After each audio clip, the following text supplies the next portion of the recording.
Hello everyone, welcome to my channel braise on Mantra. मैं हूं श्रुति मिश्रा और आज के वीडियो से हम शुरू करने वाले हैं कंपनीज एक्ट 2013। तो ये जो वीडियो है it is going to be helpful for everybody who is having business law as part of their syllabus. CA, CS, CMA, कोई भी और लॉ रिलेटेड अगर आप एग्जाम्स दे रहे हो जहां पर बिजनेस लॉ आपके सिलेबस के एग्जाम के सिलेबस का पार्ट है, so this video is for you. With the topics of directors, we come to the final part of your company law syllabus. Okay, तो डायरेक्टर्स के बारे में कंपनी लॉ जो कुछ भी बताता है कंपनीज एक्ट 2013 उसको हम डिटेल में डिस्कस करने वाले हैं। सो आई थिंक इस पार्ट में तो डायरेक्टर्स कंप्लीटली कवर नहीं किया जा सकता है। It will take 2 to 3 parts, but we will be covering everything directors and key managerial person. Okay, तो सबसे पहले ये देखते हैं कि डायरेक्टर्स का डेफिनेशन क्या है। सेक्शन 234 ऑफ कंपनीज एक्ट, यहाँ पर आप देखिए सेक्शन 234 ऑफ कंपनीज एक्ट क्या डिफाइन करता है। Directors are individuals appointed to direct and supervise the affairs of a company. कौन है डायरेक्टर्स? वैसे लोग जिनको कंपनी में अपॉइंट किया जाता है। ठीक है, वो शेयर होल्डर्स की तरह नहीं है, मेंबर्स की तरह नहीं है, इनको अलग से अपॉइंट किया जा रहा है। जैसे इंप्लॉइज का अपॉइंटमेंट होता है वैसे डायरेक्टर्स का अपॉइंटमेंट हो रहा है। और इनको क्यों अपॉइंट किया जा रहा है? ताकि वो कंपनी के जो अफेयर्स हैं, कंपनी को जो चलाने का तरीका है, चलाने की जो रिस्पॉन्सिबिलिटी है, वो किसके ऊपर आए? वो डायरेक्टर के ऊपर आए। ठीक है, तो कंपनी को कैसे चलाना है और बिजनेस को कैसे सुपरवाइज करना है, ये काम डायरेक्टर्स का है। अब बोर्ड ऑफ डायरेक्टर्स का कॉम्पोजिशन कैसा होना चाहिए, उसके लिए क्या रिक्वायरमेंट्स है कंपनी लॉ में? तो मिनिमम नंबर ऑफ डायरेक्टर्स 3 चाहिए पब्लिक कंपनी में, 2 चाहिए प्राइवेट कंपनी में, और 1 पर्सन कंपनी है तो ऑब्वियसली एक ही चाहिए। ये मेंशन कहाँ है? ये मेंशन है सेक्शन 149 में। मैंने सारे सेक्शन मेंशन किए नहीं है हर वीडियो में। जो इंपॉर्टेंट सेक्शंस हैं जो आपको याद रखना जरूरी है उन्हीं सेक्शंस को मैंने मेंशन किया है, तो प्लीज आप सेक्शंस को स्किप ना करो। मैक्सिमम कितना है ये हमने जो देखा, 3 2 1 का जो रिक्वायरमेंट है ये मिनिमम नंबर है। मैक्सिमम कितना है? 15 है, जिसको कि फर्दर एक्सटेंड किया जा सकता है according to the need of the company based on the special resolution, जो कि मीटिंग्स जो हमने पहले पढ़ा है उसमें पास किया जाएगा। और इतने डायरेक्टर्स में एक विमेन डायरेक्टर का होना मैंडेटरी है एज पर कंपनीज लॉ। जितने भी डायरेक्टर अपॉइंट हो रहे हैं उसमें एक विमेन डायरेक्टर का होना जरूरी है। Mandatory presence of a director residing in India for at least 182 days in the previous year. जितने भी डायरेक्टर्स अपॉइंट होंगे उनमें से एक डायरेक्टर ऐसा होना चाहिए जो प्रीवियस ईयर में, जो प्रीवियस फाइनेंशियल ईयर होगा उसमें एटलीस्ट वो 182 डेज तक इंडिया में रहा। और लिस्टेड पब्लिक कंपनीज जो है वहां पर इंडिपेंडेंट डायरेक्टर्स मैंडेटरी होते हैं। ठीक है, इंडिपेंडेंट डायरेक्टर्स क्या है, कौन है, ये हम देखेंगे आगे। लेकिन आपको जो यहाँ पर ध्यान रखना है कि अगर लिस्टेड पब्लिक कंपनीज है तो वहां पर इंडिपेंडेंट डायरेक्टर्स होने चाहिए। तो इंडिपेंडेंट डायरेक्टर्स की बात कहां पर आएगी? जहां पर लिस्टेड पब्लिक कंपनीज की हम बात कर रहे हैं। और विमेन डायरेक्टर, हर तरह की कंपनी में जितने भी डायरेक्टर्स अपॉइंट हो रहे हैं उसमें से एक विमेन डायरेक्टर होना जरूरी है। अब कंपनी से रिलेशन में डायरेक्टर्स का क्या लीगल पोजीशन है? कंपनी खुद में एक लीगल एंटिटी है, अब उसके साथ में डायरेक्टर्स का कैसा लीगल रिलेशनशिप होगा, उस रिलेशनशिप को हम क्या कहेंगे लीगली? तो पहला जो रिलेशनशिप है वो प्रिंसिपल एजेंट का होगा। ठीक है, तो डायरेक्टर्स जो हैं वो एजेंट्स होंगे। वो उनका जो एक्ट है वो किसको रिप्रेजेंट कर रहा है? वो कंपनी के बिहाफ में एक्ट कर रहे हैं। ठीक है, क्योंकि कंपनी जो है वो लीगल एंटिटी है, वो एक्चुअली में रियल पर्सन तो है नहीं। तो कंपनी को चलाने के लिए जो रियल पर्सन चाहिए, जो लोग चाहिए जो कंपनी के बिहाफ में डिसीजन लेंगे, वो कौन है? वो डायरेक्टर्स हैं। इसलिए डायरेक्टर्स क्या है? वो कंपनी के एजेंट्स हैं। उनकी पर्सनल लाइबिलिटी नहीं होती है। उनके एक्शन के लिए कौन लायबल है? कंपनी लायबल है। क्यों? क्योंकि वो कंपनी के एजेंट्स की तरह फंक्शन कर रहे हैं। Bound by duty to act with care, skill and diligence. इसका मतलब है जैसे कि आपने देखा होगा कॉन्ट्रैक्ट में भी जब प्रिंसिपल एजेंट हम डिस्कस करते हैं, प्रिंसिपल एजेंट के रिलेशनशिप को डिस्कस करते हैं, तो एजेंट की क्या ड्यूटी होती है कि वो वैसा काम करे, वैसे डिसीजंस को ले जो प्रिंसिपल के बेस्ट इंटरेस्ट में हो। खुद के इंटरेस्ट के लिए नहीं, प्रिंसिपल के सबसे फायदे के लिए। तो उसी तरीके से यहाँ पर डायरेक्टर्स को कैसे डिसीजंस लेने हैं? जो कंपनी के बेस्ट इंटरेस्ट में हो, जो कंपनी को फायदा दे। Obligation to disclose personal interest in company transactions to avoid conflict of interest. और कहीं पर भी अगर उनका पर्सनल इंटरेस्ट है किसी भी बिजनेस डिसीजन में, वो पर्सनली इन्वॉल्व है अगर, तो उसको डिस्क्लोज करना बाकी मेंबर्स के सामने में जरूरी है, ताकि फर्दर फ्यूचर में कॉन्फ्लिक्ट ऑफ इंटरेस्ट ना अराइज हो। अब डायरेक्टर्स जो है वो लीगली ट्रस्टीज भी होते हैं कंपनी के, ठीक है, ट्रस्ट का भी रिलेशनशिप है। तो ट्रस्टीज क्यों है, जैसे कि मैंने आपको बताया कि डायरेक्टर्स का मेन फंक्शन क्या है, कंपनी के बिहाफ में डिसीजंस लेना, और कैसे डिसीजंस लेना, जो कंपनी के बेस्ट इंटरेस्ट में हो, जो कंपनी का बेस्ट फायदा करवा सके। Exercise control and accountability over company funds. तो डायरेक्टर्स का जो कंट्रोल है वो कंपनी के फंड्स पे भी है। तो company being a legal entity, जो पैसे वो ओन करेगी, जो एसेट्स ओन करेगी, उसको मैनेज कौन करेगा, उसको कंट्रोल कौन कर रहा है, उसको डायरेक्टर्स कंट्रोल कर रहे हैं। अब इसके साथ में एथिकल ऑब्लिगेशन है to exercise powers honestly in the company's best interest. ठीक है, अब जितने भी पावर्स मिले हुए हैं डायरेक्टर्स को अंडर कंपनी लॉ, उन सारे पावर्स को इस तरीके से डायरेक्टर्स को यूज करना है या यूटिलाइज करना है कि वो सिर्फ और सिर्फ कंपनी के फायदे के बारे में सोचे। खुद के पर्सनल इंटरेस्ट से ज्यादा उनका इंटरेस्ट किस में होना चाहिए, कंपनी को फायदा करवाने में उनका इंटरेस्ट होना चाहिए। डायरेक्टर्स जो है वो कंपनी के मैनेजिंग पार्टनर्स भी होते हैं। तो मैनेज कैसे कर रहे हैं कंपनी को, वो तो अभी हमने देखा ही। तो ये जो जो डायरेक्टर्स हैं वो रिप्रेजेंटेटिव्स हैं शेयर होल्डर्स के। ठीक है, कंपनी मैटर्स को चलाने के लिए, बिजनेस डिस्कस करने के लिए, डिसीजंस लेने के लिए वो शेयर होल्डर्स को भी रिप्रेजेंट करते हैं। They possess significant management powers. तो ऑल इन ऑल कंपनी को पूरी तरीके से उसके एडमिनिस्ट्रेशन को हैंडल करना, कंपनी के डे टू डे अफेयर्स को हैंडल करना, ये सब डायरेक्टर्स के हाथ में होता है। बहुत सारे वो ऐसे फंक्शंस परफॉर्म करते हैं जिसको देख के ऐसा लगता है कि वो उनका कंपनी में एक तरह का ओनरशिप भी है, बट जबकि ऐसा है नहीं। बट जिस तरह के फंक्शंस वो परफॉर्म करते हैं उससे ऐसा लगता है कि उनके पास प्रोप्राइटरी राइट्स भी हैं। Unlike partners cannot bind other shareholders unilaterally subject to election and retirement procedures. अब पार्टनर्स की तरह, जो सा मैंने आपको बताया कि पार्टनर्स की तरह वो एक्चुअली कंपनी के ओनर्स नहीं है, बट सिर्फ ऐसा डिसीजन मेकिंग पावर्स है उनके पास जिसकी वजह से लगता है कि वो कंपनी के ओनर्स है, बट ऐसा है नहीं। उनका रिटायरमेंट का प्रोजेक्ट पूरा प्रोसीजर है, कैसे उनका अपॉइंटमेंट होगा उसका प्रोसीजर है। तो वो कहीं से भी कंपनी के ओनर्स नहीं है, बट डिसीजन मेकिंग का बहुत सारा प्रोसेस उनके हाथ में होता है। अब देखते हैं कि किन सिचुएशंस में एक जो डायरेक्टर है जो ऑलरेडी अपॉइंटेड है, वो किस सिचुएशन में उनका डिस्क्वालिफिकेशन हो सकता है। तो सेक्शन 164 के हिसाब से डायरेक्टर्स जो हैं, being stewards of corporate governance, are subject to stringent criteria for disqualification to ensure the integrity and competence of those entrusted with company management.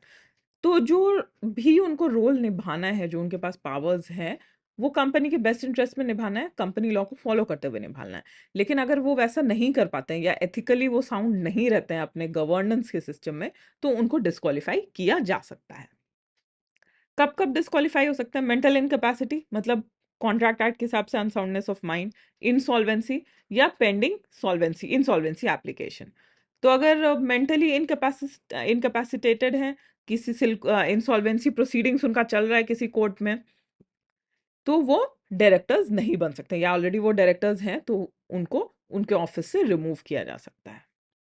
और कुछ जो ग्राउंड्स हैं उनके डिस्क्वालिफिकेशन का, कन्विक्शन इन्वॉल्विंग मॉरल टर्पिट्यूड, ऐसा कोई उन लोगों ने कोई भी क्रिमिनल एक्ट किया है जिसके वो पनिशमेंट फेस कर रहे हो, तब वो डायरेक्टर के पोस्ट से डिस्क्वालीफाई हो जाएंगे। कोर्ट और tribunal, director subject to disqualification orders issued by court या ट्रिब्यूनल। कोर्ट या ट्रिब्यूनल भी इंटरफेयर करके अगर उनको लगता है कि डायरेक्टर्स जो हैं वो प्रॉपर लीगल और एथिकल स्टैंडर्ड से कंपनी को नहीं चला पा रहे, तो उनको डिस्क्वालीफाई कर सकता है। फेलियर टू पे शेयर कॉल्स, डायरेक्टर्स जो अपना ऑब्लिगेशन, जब शेयर पे पैसे कॉल किए जाते हैं उसको टाइमली अगर नहीं फुलफिल कर रहे हैं या फाइनेंशियल इररिस्पॉन्सिबिलिटी दिखा रहे हैं, तब भी उनको डिस्क्वालीफाई किया जाता है। अब सेक्शन 188 कंपनी लॉ में कोई अगर ऑफेंस के लिए किसी डायरेक्टर को पनिश किया गया, कन्विक्ट किया गया, तो उस समय भी वो डिस्क्वालीफाई हो जाते हैं। Non compliance with section 152 subsection 3, इस टाइम पे भी अगर वो कंपनीज एक्ट के डिफरेंट प्रोविजंस को फुलफिल नहीं कर पा रहे हैं, तो डायरेक्टर्स डिस्क्वालीफाई हो जाते हैं। और क्या क्या क्राइटेरिया है प्राइवेट कंपनीज में, जो डायरेक्टर के डिस्क्वालिफिकेशन का क्राइटेरिया है वो आर्टिकल ऑफ एसोसिएशन में भी और मेंशन किया जा सकता है। अभी जो हमने डिस्कस किया ये सारी चीजें कंपनीज एक्ट में मेंशन है। तो इसीलिए ये जितना भी प्रोसीजर मेंशन किया गया है या जो जो सिचुएशन मेंशन किया गया है कंपनीज एक्ट में, जब एक डायरेक्टर डायरेक्टर नहीं रह सकता है, डिस्क्वालीफाई हो जाता है, तो उससे क्या पता चलता है कि डायरेक्टर के पोस्ट पे बने रहने के लिए उस डायरेक्टर को बहुत ज्यादा integrity, ethical standards, competence, financial soundness, सारी चीजें, सारे तरह के स्किल्स डिस्प्ले करने होंगे। अगर एक डायरेक्टर बहुत एफिशिएंटली, बहुत इफेक्टिवली कंपनी को अगर मैनेज नहीं कर सकता है तो उसको उसके पोस्ट से हटाया जा सकता है लीगली। अब डिस्कस करते हैं number of directorship according to section 165 of companies act.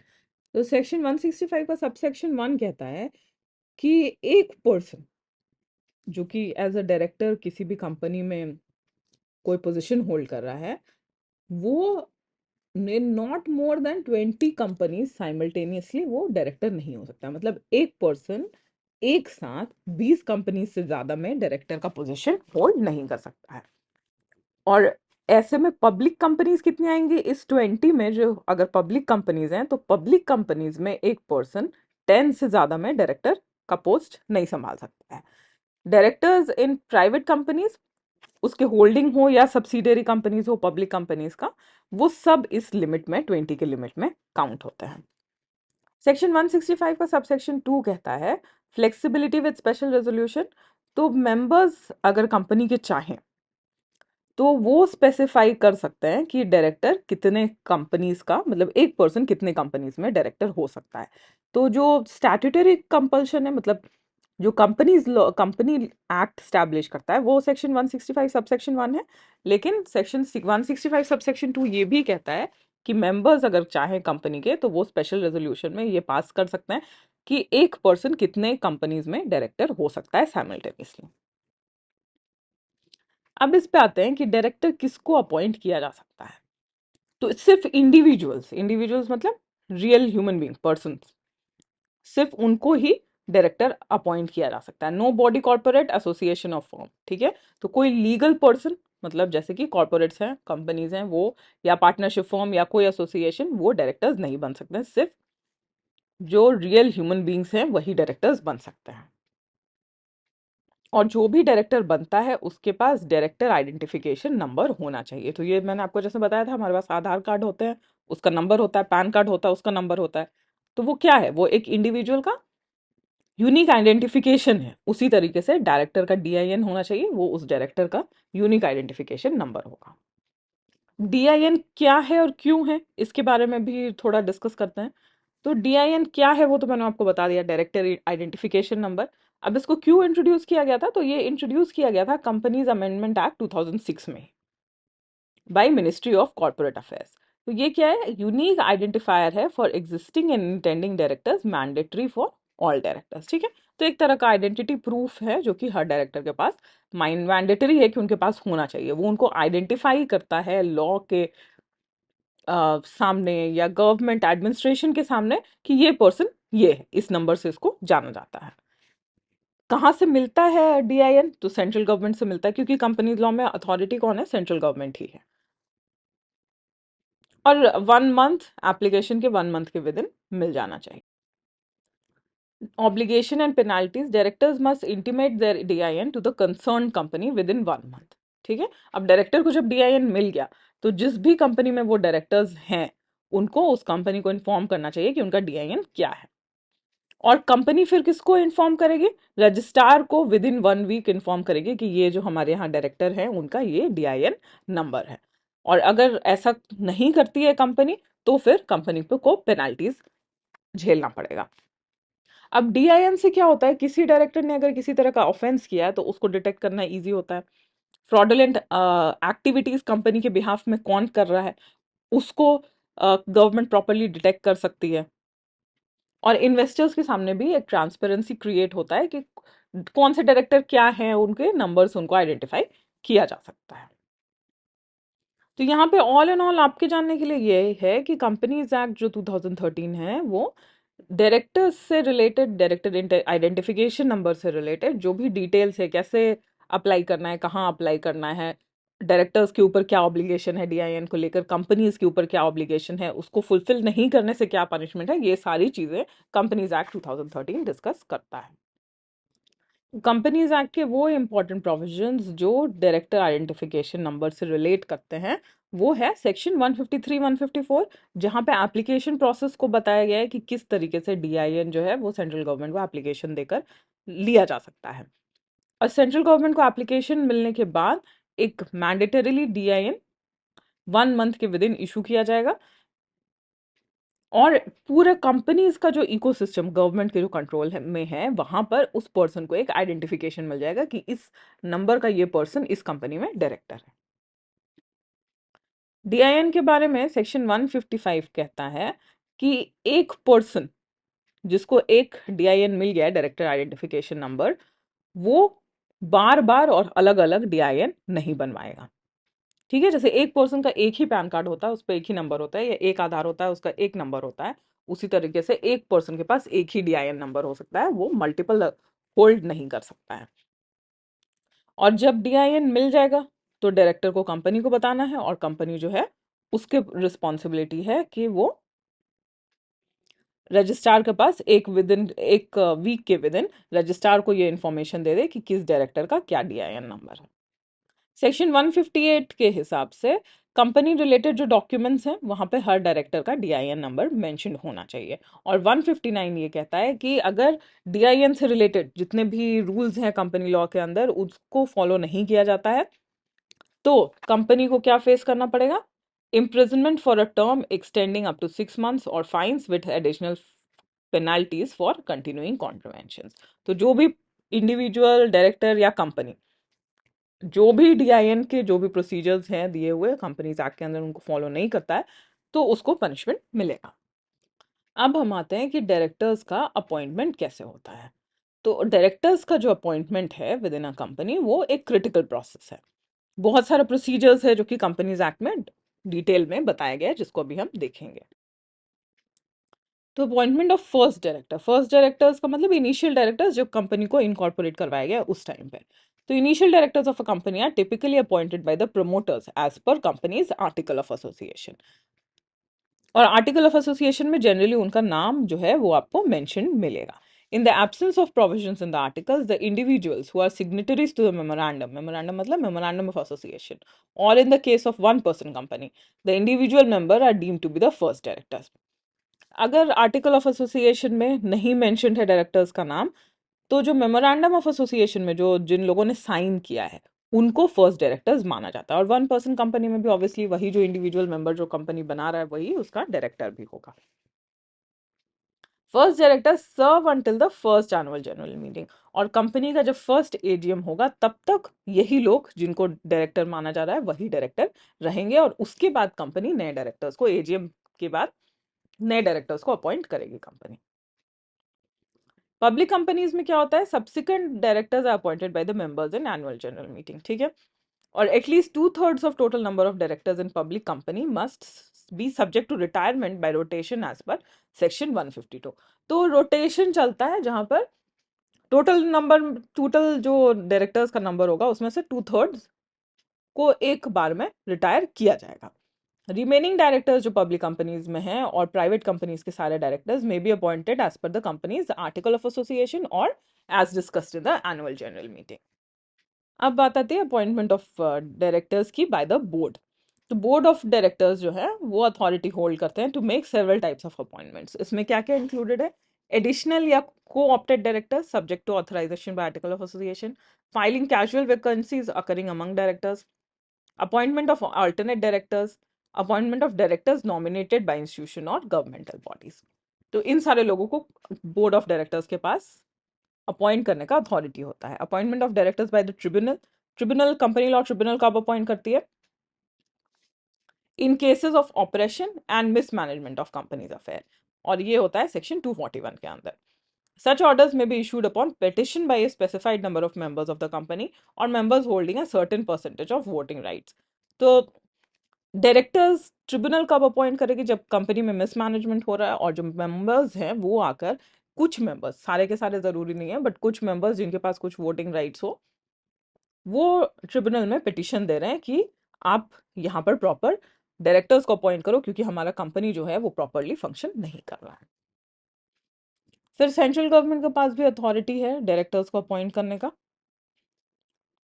If all directors vacate their offices due to specific disqualification, या प्रमोटर और central government may appoint directors until replacements are appointed by the company। ठीक है, कुछ ऐसा situation हो जाता है कि सारे के सारे डायरेक्टर्स को एक साथ ऑफिस छोड़ना पड़ता है, या वो डिस्क्वालिफाइड हो जाते हैं डायरेक्टर्स होने बनने के सिचुएशन से, तो वहां पर प्रमोटर्स या सेंट्रल गवर्नमेंट डायरेक्टर्स को अपॉइंट करती है। Appointment of directors bye proportional representation. Companies may opt for a system of proportional representation for appointing directors. The articles may specify the method of proportional representation as a single transferable vote or cumulative voting। ये company अपना decide कर सकती है कि किस तरीके से directors को अपॉइंट करने का राइट्स किसके पास होगा, किसका वोट कितना मैटर करेगा। डायरेक्टर्स के रिमूवल का भी जो प्रोसेस है that is given under companies act. और इस पूरे प्रोसेस को समझना इसलिए ज़रूरी है ताकि जो ऑर्गेनाइजेशन है, मतलब जो कॉरपोरेट है, कंपनी है, उसके अंदर प्रॉपरली कॉरपोरेट गवर्नेंस हो सके और उसका एडमिनिस्ट्रेशन जो है वो ट्रांसपेरेंट रूप से फंक्शन करे। तो सबसे पहले सेक्शन 169 आता है जो कि ये कहता है कि शेयर होल्डर्स डायरेक्टर्स को रिमूव कर सकते हैं, लेकिन कैसे? शेयर होल्डर्स के पास अथॉरिटी होता है कि वो डायरेक्टर्स को रिमूव कर सके by passing an ordinary resolution before expiry of the directors term of office. अब एक डायरेक्टर को कैसे रिटायर होना है वो प्रोसीजर तो कंपनीज एक्ट में दिया हुआ है, 2/3 डायरेक्टर्स रिटायर होंगे। लेकिन बीच में अगर किसी को रिमूव करना है डायरेक्टर की पोजीशन से, तो सेक्शन 169 के अंदर शेयर होल्डर्स के पास ये अथॉरिटी है। और शेयर होल्डर्स को रिमूव करने का क्या प्रोसेस है? एक ऑर्डिनरी रेजोल्यूशन वो पास करेंगे। एक्सेप्शन एग्जिस्ट करता है for directors appointed under principle of proportional representation और बाय द ट्रिब्यूनल। तो अभी हमने पिछले उसमें जो देखा, जब ट्रिब्यूनल किसी डायरेक्टर को अपॉइंट करता है तो उनको शेयर होल्डर्स रिमूव नहीं कर सकते हैं। Special notice is required for resolutions to remove directors and the director must be given an opportunity to be heard। तो नोटिस पहले दिया जाएगा जिन लोगों को उस मीटिंग में बुलाना है जहां पर ये डिस्कस करना है कि किसी डायरेक्टर को रिमूव करना है। तो जिस डायरेक्टर को रिमूव करना है उसको भी नोटिस जाएगा और उसको सुना जाएगा। अपॉर्चुनिटी टू बी हर्ड का क्या मतलब है? कि जिस रीजन से शेयर होल्डर्स उस डायरेक्टर को हटाना चाहते हैं या निकालना चाहते हैं उसको भी एक अपॉर्चुनिटी दिया जाएगा कि वो अपनी तरफ से एक्सप्लेन करे कि क्यों उसको नहीं हटाना चाहिए। डायरेक्टर रिटन रिप्रेजेंटेशन भी दे सकता है और मतलब इन राइटिंग उसे जो कहना है वो लिख कर भी दे सकता है, और इसे सारे शेयर होल्डर्स को सर्कुलेट किया जाएगा ताकि वो पढ़ सकें कि डायरेक्टर का क्या कहना है। और किसी को रिमूव करने से जब वैकेंसी क्रिएट हो गई, ठीक है, एक डायरेक्टर को रिमूव किया जाएगा तो उसका पोस्ट खाली हो जाएगा। तो उस पोस्ट को कैसे भरा जाएगा? उसी तरीके से मीटिंग कंडक्ट करके दूसरे पर्सन को एज अ डायरेक्टर अपॉइंट किया जा सकता है। दूसरा प्रोसीजर आता है सेक्शन 242 के अंदर, जो ट्रिब्यूनल है वो भी डायरेक्टर को रिमूव कर सकता है। तो कैसे? जैसे हमने पहले देखा है, इन केस ऑफ ऑपरेशन और मिसमैनेजमेंट ट्रिब्यूनल जो है वो डायरेक्टर के रिमूवल का ऑर्डर दे सकता है। फिर ट्रिब्यूनल जो है वो कंपनी और डायरेक्टर्स के बीच का जो अग्रीमेंट है अगर उसको खत्म कर देता है तो ऑब्वियसली जो डायरेक्टर्स हैं वो रिमूव हो जाएंगे, क्योंकि जिस अग्रीमेंट से उनको अपॉइंट किया गया था वो अग्रीमेंट ही एग्जिस्ट नहीं करेगा। Directors removed under tribunal orders are disqualified from serving as directors और मैनेजर्स फॉर 5 years। अब किसी को अगर ट्रिब्यूनल ने, किसी डायरेक्टर को ट्रिब्यूनल ने हटाया है तो वो किसी भी कंपनी में 5 years तक डायरेक्टर के पोस्ट पे फिर से अपॉइंट नहीं किया जा सकता है। तो यहाँ पर रिमूवल बाय ट्रिब्यूनल में ये सबसे इंपॉर्टेंट पॉइंट है।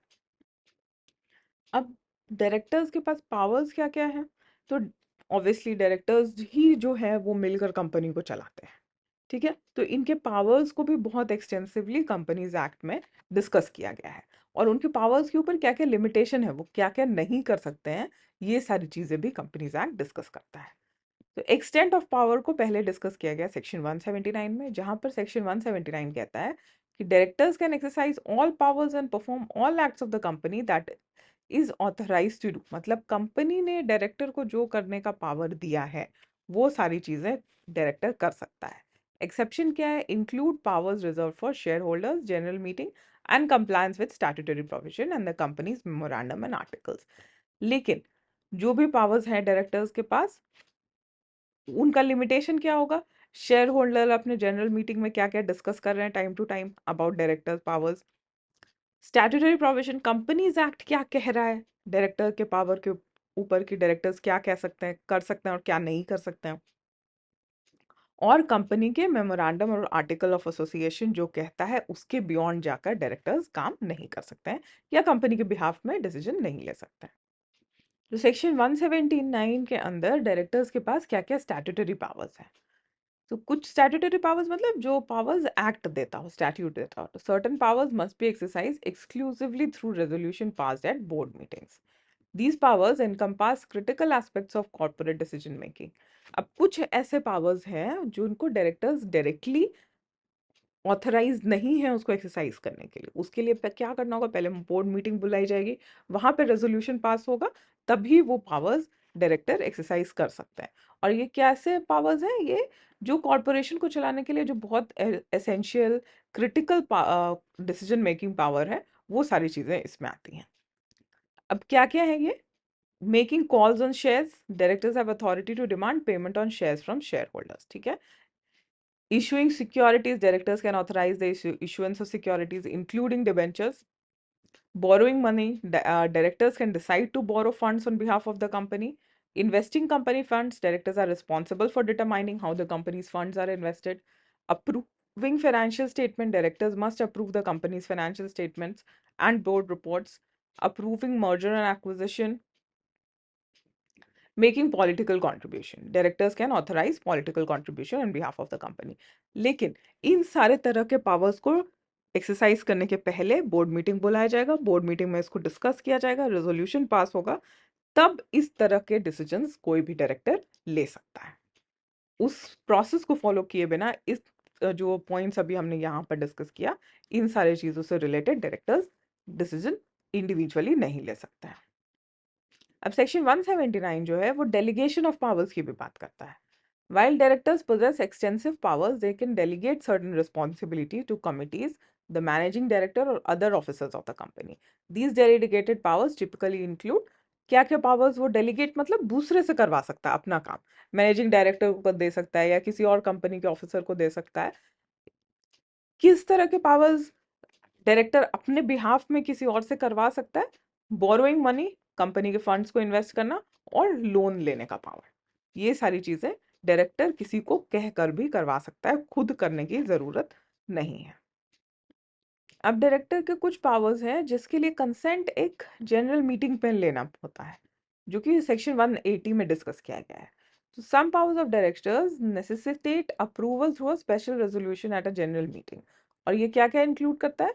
सेलिंग और leasing company's entire undertaking, remitting debts owned by directors, making investments beyond specific limits, contributing to charitable funds exceeding prescribed amounts। तो ये चार तरह के डिसीजन को लेने के लिए सबसे पहले एक जनरल मीटिंग में रेजोल्यूशन पास होगा, तभी इनमें से कोई भी काम डायरेक्टर कर सकता है, नहीं तो उसके अथॉरिटी में नहीं है इन सारी चीजों को इंडिविजुअली या इंडिपेंडेंटली करना। इसके बाद डिस्कस करते हैं डायरेक्टर्स की ड्यूटी। तो डायरेक्टर्स का जो रोल है कंपनी में वो फिड्यूशियरी रोल है। फिड्यूशियरी मतलब ट्रस्ट का रोल है कंपनी के बिहाफ में। Company being a legal entity, वो नेचुरल पर्सन तो है नहीं, तो कंपनी को चलाता कौन है? डायरेक्टर्स चलाते हैं। तो ऑब्वियसली अब उनका पावर्स हमने देखा, उनका अपॉइंटमेंट देखा, रिमूवल देखा, तो उनके अब ड्यूटीज क्या क्या है। तो सबसे पहले जो जनरल ड्यूटी है, वो जो हमने पहले भी डिस्कस किया है, वो ये है कि वो जो भी डिसीजन लेंगे वो कंपनी के बेस्ट इंटरेस्ट में होना चाहिए। और ये सारे duties section 166 of companies act में डिस्कस किए गए हैं। अब सबसे पहला जो ड्यूटी है डायरेक्टर का वो है कि आर्टिकल ऑफ एसोसिएशन के हिसाब से, आर्टिकल ऑफ एसोसिएशन में जो मेंशन किया गया है उसी के विद इन, उसके रूल्स को फॉलो करते हुए ही कंपनी को चलाना है। जो भी वो डिसीजन लेंगे वो कंपनी के गुड फेथ में होना चाहिए, ऑनेस्टली, केयरफुली और कंपनी के बेस्ट इंटरेस्ट में उनको डिसीजन लेना है। ड्यूटी ऑफ रीजनेबल केयर, जो भी वो डिसीजन ले रहे हैं कंपनी के बिहाफ में, उसमें वैसा स्किल, वैसा नेसेसरी इंटेलिजेंस उनको डिस्प्ले करना है जैसा कि वो अगर अपने लिए डिसीजन लेते तो दिखाते। उतना केयर उनको लेना है किसी भी डिसीजन को लेने के पहले। तो अगर डायरेक्टर कोई अपना काम कर रहे होते, अपना डिसीजन ले रहे होते, तो जिस तरह से वो सावधानी बरतते जिस तरीके से वो सोच समझ कर डिसीजन लेते हैं, वैसा ही डिसीजन उनको तब लेना है जब वो कंपनी के बिहाफ में कोई भी डिसीजन ले रहे हो। डायरेक्टर्स को ऐसा कोई भी सिचुएशन अवॉइड करना चाहिए जहां पर पर्सनल कॉन्फ्लिक्ट ऑफ इंटरेस्ट उत्पन्न हो। मतलब जहां पर एक तरफ डायरेक्टर जो है उसका फायदा कुछ और है और कंपनी का फायदा कुछ और है। तो ऐसे सिचुएशन से डायरेक्टर्स को बचना चाहिए। हर सिचुएशन में उनको जो कंपनी के लिए फायदेमंद है वैसे ही डिसीजन को लेना चाहिए। इसीलिए डायरेक्टर्स को प्रोहिबिट किया जाता है voting on any matter in which they have personal interest unless authorised by companies article. ठीक है, तो किसी भी मैटर में जहां पर उनका पर्सनल इंटरेस्ट इन्वॉल्व है वैसे मैटर्स में डायरेक्टर्स के पास वोटिंग राइट्स नहीं होते हैं।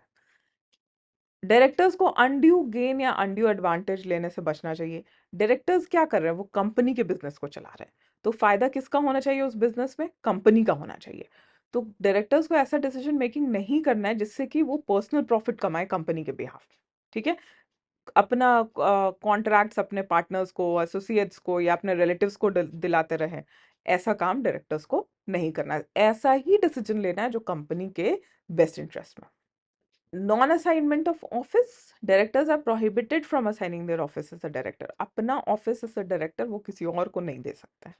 वो उनकी ही पर्सनल लाइबिलिटी है, उनका पर्सनल अकाउंटेबिलिटी है कि उनको जब डायरेक्टर का पोजीशन दिया गया है तो वो किस तरीके से डिसीजन लेते हैं और कंपनी के बिहाफ में डिसीजंस लेके कंपनी के बिजनेस को किस तरीके से चलाते हैं। Personal performance of duties, directors are expected to personally perform the duties assigned to them. जो भी काम डायरेक्टर को दिया गया है अंडर द कंपनीज एक्ट वो उनको खुद ही करना है। डेलीगेशन मतलब अपना काम दूसरे से तभी करवाना है, जो कि हमने अभी पिछले स्लाइड्स में देखा है जिन 4 सिचुएशंस में डेलीगेशन परमिटेड है। अगर डेलीगेशन परमिटेड नहीं है तो वो काम डायरेक्टर को खुद ही करना होता है। This was all about the directors in a company. जो कुछ भी आपको important essential points companies act में जो डिस्कस किया गया है about the directors in a company, वो सब हमने कवर कर लिया है। अब इसके साथ में हम कवर कर रहे हैं की मैनेजरियल पर्सनल। ये कौन होता है? की मैनेजरियल पर्सनल जो है इनको हम KMP कह रहे हैं। ये कंपनी के मैनेजमेंट में एक बहुत क्रूशियल रोल निभाते हैं। तो as per section 251 of the companies act, इसमें कौन कौन से लोग इंक्लूडेड होते हैं? Chief executive officer CEO, managing director MD या manager, company secretary, whole time director, chief financial officer CFO और कोई ऑफिसर जिसको इंक्लूड किया जा सके। ठीक है, इन्हीं सारे लोगों को कंपनी के रिलेशन में की मैनेजरियल पर्सनल कहा जाता है। तो आपको इनका नाम याद रखना होगा और किस सेक्शन में इसको डिफाइन किया गया है, ये 2 चीजें आपको यहाँ पर याद रखनी होंगी। की मैनेजरियल पर्सनल को किस तरीके से कंपनीज एक्ट के अंदर डिस्कस किया गया है वो देखते हैं। तो सेक्शन 203 इनके अपॉइंटमेंट की बात करता है। Every listed company and every other public company with a paid up share capital of ₹10 crore or more must appoint whole time key managerial person including CEO, MD, company secretary, CFO।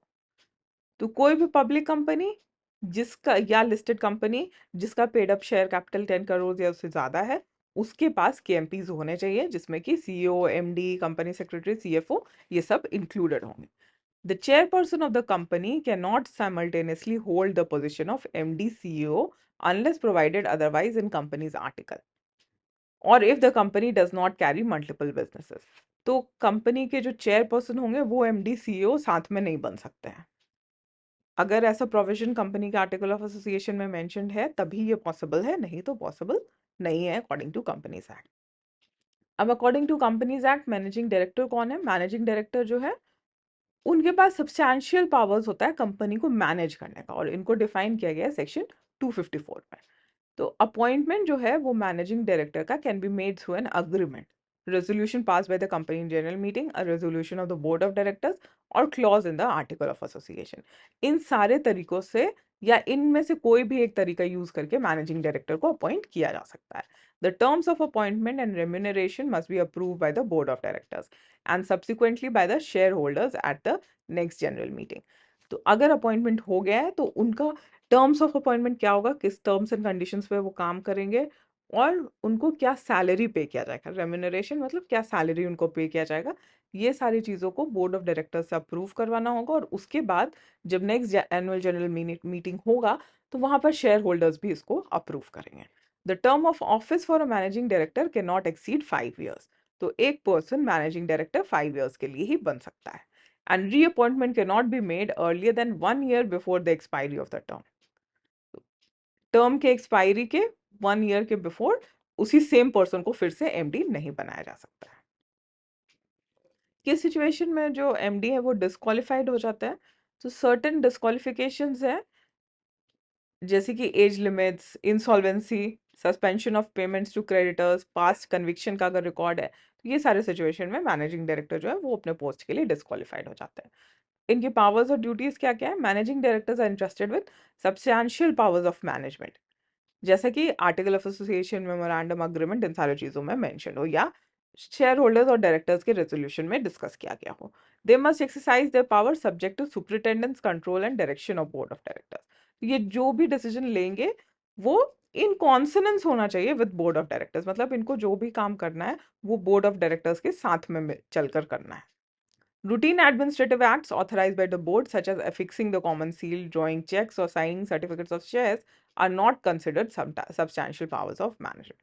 तो ये सब जो छोटे छोटे काम है, जैसे कहाँ पे कंपनी का सील लगाना है, शेयर सर्टिफिकेट को साइन करना, चेक बनाना कंपनी के बिहाफ में, इन सारी चीज को सब्सटैंशियल पावर ऑफ मैनेजमेंट नहीं कहा जाता है अकॉर्डिंग टू कंपनीज एक्ट। अब इसके बाद आते हैं होल टाइम डायरेक्टर्स। कौन है होल टाइम डायरेक्टर्स? ये एक एम्प्लॉय होता है डायरेक्टर के, सॉरी ये एम्प्लॉय डायरेक्टर है who devote substantially all of their working time to company affairs. मतलब कंपनीज अफेयर्स में इनका काफी मेजर रोल होगा। Provisions regarding appointment, term of office, disqualification, ये सब जो एमडी को एप्लीकेबल है वही होल टाइम डायरेक्टर को भी एप्लीकेबल है। मैनेजर कौन है? Is an individual responsible for managing the whole और substantially the whole of company's affair under the superintendence control and direction of board of directors. Provisions regarding appointment, term of office, ये भी जो MD को applicable है वही managers को applicable है। तो ओवरऑल जो की मैनेजरियल पर्सनल्स हैं वो एक बहुत important रोल निभाते हैं इन द एफिशिएंट मैनेजमेंट और administration of a company, ensuring compliance with legal requirements and effective corporate governance. तो बेसिकली हर कंपनी अपने होल टाइम डायरेक्टर्स से या मैनेजर्स से या मैनेजिंग डायरेक्टर्स से, सीईओ से, उनको क्या रोल देती है वो कंपनी के ऊपर निर्भर करता है। ठीक है, और उनको जो रोल दिया जाएगा, वो जो डिसीजन मेकिंग करेंगे, वो हमेशा इन कॉन्सोनेंस होना चाहिए with board of directors. Board of directors जिस तरीके से कंपनी चलाना चाहते हैं उसके अगेंस्ट में इनका डिसीजंस नहीं जाना चाहिए। और इनको अपॉइंट ही इसलिए किया जाता है ताकि कंपनी जो है वो प्रॉपर बेटर वे में जो भी लीगल रिक्वायरमेंट्स है कंपनीज एक्ट का उसको फॉलो कर सके, और जो कंपनी का पूरा गवर्नेंस है, कॉर्पोरेट गवर्नेंस, वो इफेक्टिवली ट्रांसपेरेंट वे में चल सके। छोटा सा डिफरेंस देख लेते हैं मैनेजिंग डायरेक्टर और होल टाइम डायरेक्टर का। तो मैनेजिंग डायरेक्टर के पास क्या होता है? सब्सटैंशियल पावर्स ऑफ मैनेजमेंट होता है। होल टाइम डायरेक्टर जो है उनके पास डिस्क्रिशनरी पावर नहीं होता है to take decision regarding policy matters.